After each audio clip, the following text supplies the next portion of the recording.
Yes ma'am. Floral embroidery எப்படி பண்றதுங்கிறது இன்னைக்கு வீடியோல காட்டுறீங்களா? பார்க்கலாம் மேம். எதுல மேம் பண்ண போறீங்க ஃப்ளாரல் எம்ப்ராய்டரி? சாட்டின் ரிப்பன்ல ஃப்ளவர் எப்படி பண்றதுன்னு பார்க்கலாம் மேம். ஓகே மேம், பார்க்கலாம் மேம்.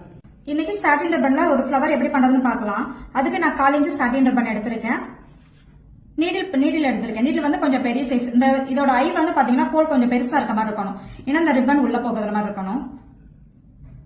இதுக்கு வந்து நான் ரிப்பன் ரோஸ் பண்றதுக்கு வந்து பாத்தீங்கன்னா ஒரு 30 சென்டிமீட்டர் எடுத்திருக்கேன். நான்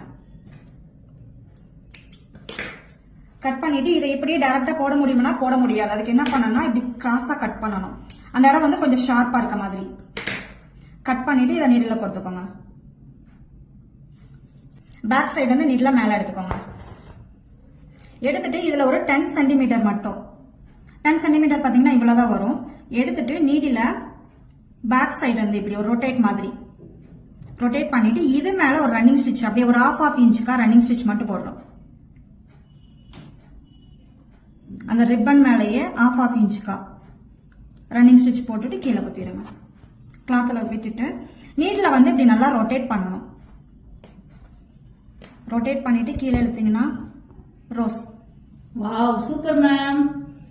செம்ம கியூட்டான ரோஸ் ரெடி ஆயிடுச்சு மேம். இப்ப இதுலயே இந்த ரோஸ் வந்து இன்னும் கொஞ்சம் பெருசா வேணும்னா என்ன மேம் பண்ணணும்? மேம் அதுவும் பண்ணலாம் மேம். அந்த இது ஊசியோட ஏர் வந்து கொஞ்சம் பெருசா இருந்துச்சுன்னா ½ இன்ச் சாட்டின் ரிப்பன் வச்சு நம்ம சேம் மெத்தட்லயே போடலாம் மேம். இது போல உங்களுக்கு ஏதாவது வீடியோஸ் வேணும் அப்படின்னா எங்களுக்கு டிஎம் செய்யுங்க. இது போல இன்ட்ரெஸ்டிங்கான வீடியோஸ் பாக்குறதுக்கு ஃபேஷன் ஆர்ட் பேஜை ஃபாலோ செஞ்சுக்கோங்க.